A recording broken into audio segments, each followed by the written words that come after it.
Hey there, so today we have another review, and this is from District 96. This is Father of All Bombs, 8.7% double IPA. Let's dig into this one. So this beer comes in a medium to deep gold color. It's actually not that hazy compared to their other beers.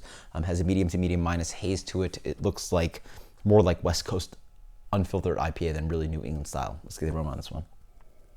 Ooh, wow. That is sticky icky. That is resinous weed for days. Not really quite like opening up a fresh bag of weed, but sort of the resin qualities dancing in there. It's a little bit sweet. You get some biscuity qualities, caramel. But that is very dank. Not too intense, leaning towards a little bit more pine, spruce, herby, rosemary, but it's very weed quality. Cheers.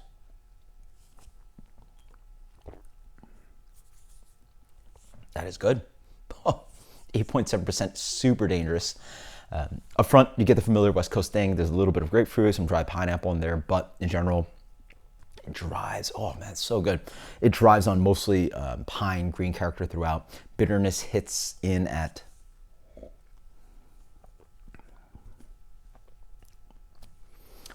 a little past halfway through the palate. I like where it transitions. I like that the malt is nice and dainty, not overly sweet, but it does, again, carry that kind of biscuity note, a little bit of caramel, but not overly sweet from what I find a lot of West Coast double IPAs can do. Bitterness is there. It hits with bitterness, but it's an attractive bitterness. It's something I've been itching for on my palate for a minute, and it's a medium to medium plus bitterness. Wow. It's so dangerous at 8.7%. Wow. That is just so good. It's sort of an updated West Coast style IPA, or you can just call it straight up West Coast style IPA. I think a lot of people have been commenting on some videos where especially the main beers recently, where I've not really liked them.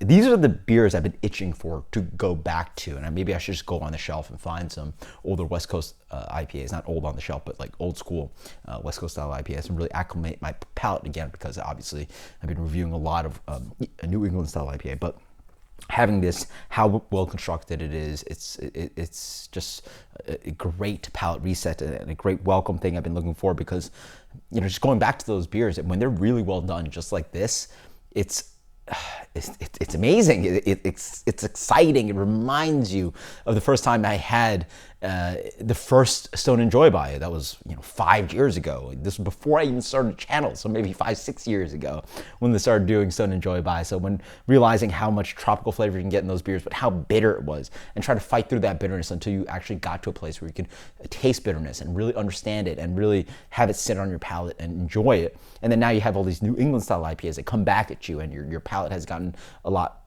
very like denatured and sort of not able to handle the bitterness. And then this sits here at a place where I like where the malt comes in, the aromatics come in, and it reminds you that not everything has to be fruity. It can be piney, and it also can have bitterness, and it sells it very well.